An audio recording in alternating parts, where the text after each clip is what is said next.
Hey everybody, welcome back to Video Game Esoteric Entertaining series on the MiSTer FPGA DE10 Nano project. More specifically, in this instance, the work in progress Taito F2 core from Wickerwaka.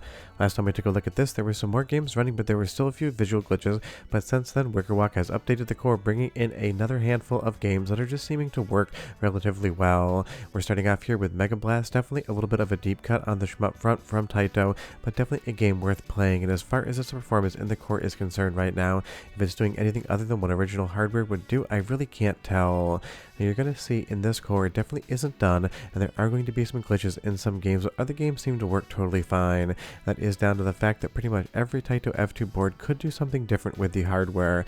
Sure, it is basically just a platform, but it's a platform that would evolve and change depending on what the game needed. But any sort of shmup that has a gigantic robot leg to fight, absolutely a 10 out of 10 in my book.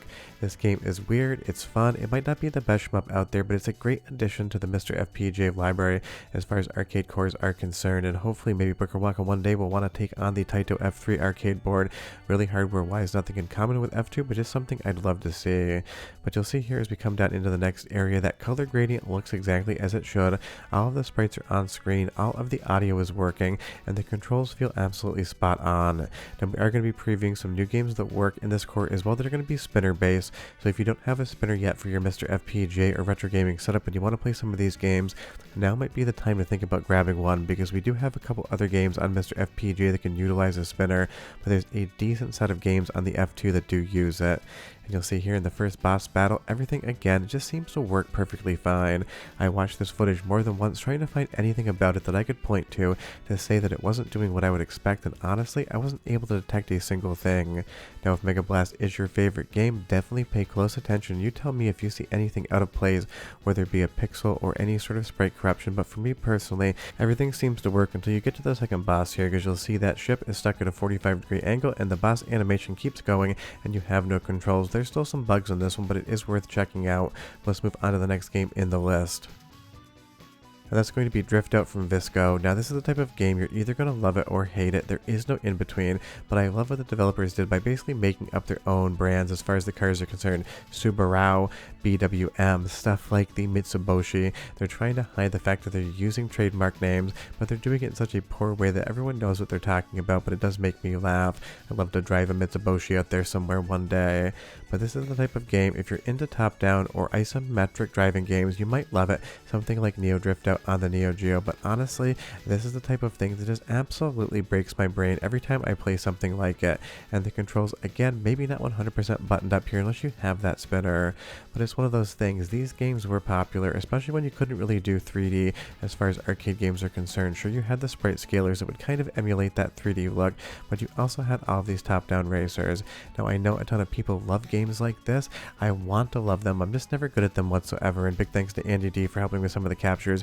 He played this game and he seems to have the same trouble I do.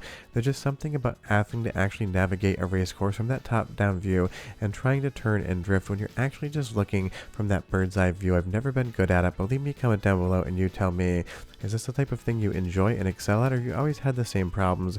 Because I feel like I've never really seen anyone play these games well, even in arcades. Everyone's always just spinning around and slamming into the walls, but it's one of those things. Maybe you're great at this game, maybe you're not, but if you want to play it today in the Taito F2 core, everything seems to be working perfectly fine. From the controls, even if they are twitchy without the right ones, to the graphics, to the sound, everything just seems to be rendering correctly, and that's always a good thing to see. So if this is one of your favorite games, there is good news. If you've never played it before, give it a shot and see if you do any better than I could, because honestly, these games just break my brain and I'm never going to be good at them, but that doesn't mean I don't love them. Let's move over to the next game and our first sound sample of the video. It's going to be Don Doko Don. Basically feels like a Puzzle Bobble clone, but from Taito as well. This is for 45 seconds. I'll be right back to show you some more games that work on the F2 core.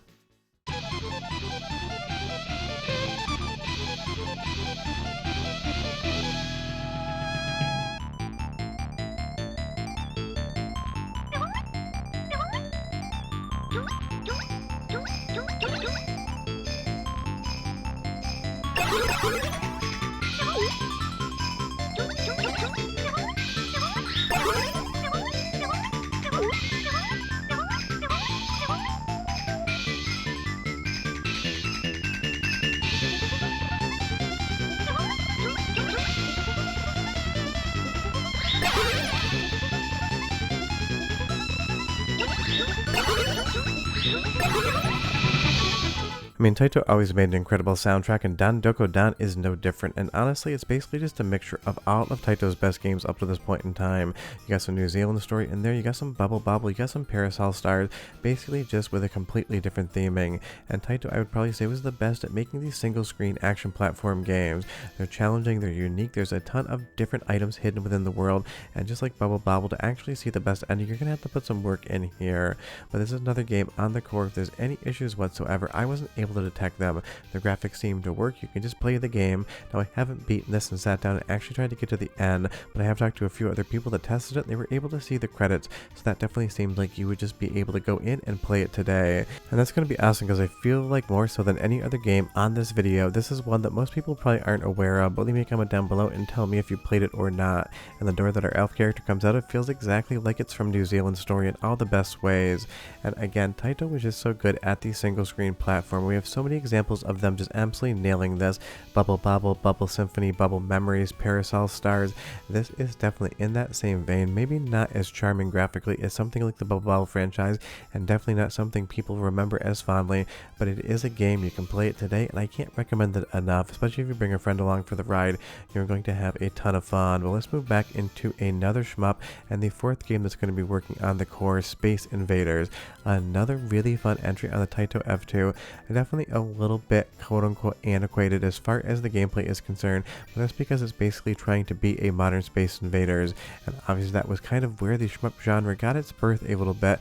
So here it does have that same vibe to it, but some of the levels are going to be absolutely hilarious, including one where aliens are trying to abduct cattle and mutilate them off your farm, kind of playing around with the overall alien tropes that you saw in the 90s, where apparently every other cow was abducted and had something done to it by the aliens that were coming down. And if you don't remember Weekly World News, that was basically every other headline they had. I remember seeing that at the grocery store. Not relevant to the core whatsoever, but just curious who remembers that ridiculous newspaper, because as a kid I loved it. But just like the other games, outside of the first one where I showed you it froze on the boss, this is another one that just seems to be working totally fine. The scrolling in the background, all of the sprites coming down, all of the controls, everything else including the audio, which I'll sample soon, are just working in the core, and that's great because trust me, this board is not a cheap arcade board if you actually want to pick one up. And this is the cattle mutilation level right here. You have to protect all of your cattle from the spaceships coming down. Let's do that second soundtrack simply because it's both really modern music as well as the classic Space Invaders beeps and boops at the same time, and I'll be right back.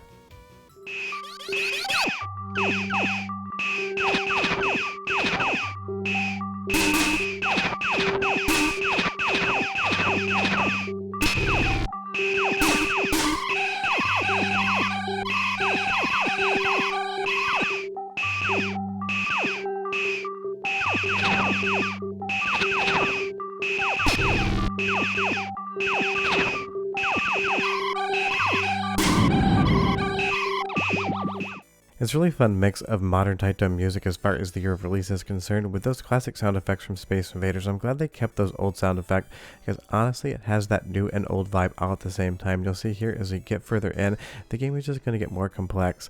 This is one that when you first started up it seems simple and maybe not worth playing, but trust me, give it some time, you'll see some absolutely wild things as far as Space Invaders is concerned. But speaking of wild, let's talk about the last game in this video that's now working in the core. This is Camel Tree.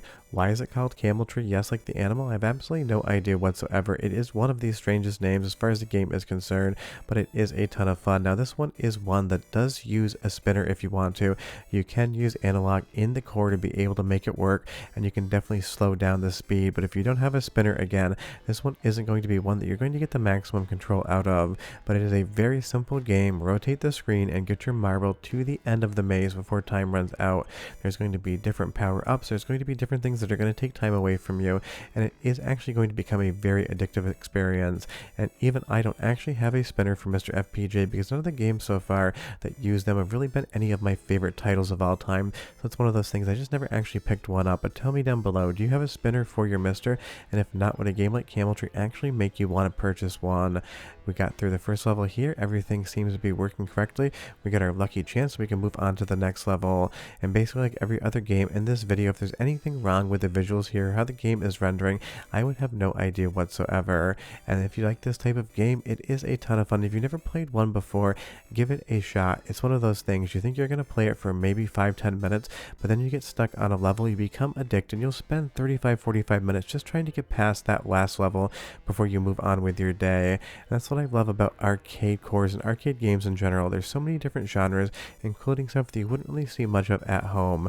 Because if you think about home console releases, games like this really weren't popular in the 16-bit era at home, but you had them in arcades, and definitely at least one reason to pick up a spinner for your MiSTer FPGA. But it's so impressive what Wickerwalk has done with the F2 core so far. This basically maybe a month and a half ago was running one game, Dino Rex, and not running it very well. And now we're getting really close to having a good chunk of the library playable. Yes, there's still going to be some bugs. Yes, there's still going to be some glitches, but it is a fun time to see. And at least they put some camels in a game called Camel Tree. But tell me down below, have you ever played this one before? I would be curious. Just like the other games I've showed, I feel like some of these are going to be some deep cuts you've never heard of before. And you'll see there, don't touch the X or you're going to lose 2 seconds. But short of that, this game is available on MiSTer FPGA as far as the core is concerned. You just got to install it manually, and if you're going to ask when is this going to hit update all, only when Wickerwalker decides it's ready to go. Might be a week, might be a month, might be 6 months. We're just going to have to wait and see. If you have any questions, leave them down below, but that's the current news on the MiSTer FPGA F2 core, and I'll see you guys next time. Hope you enjoyed the video. Bye-bye.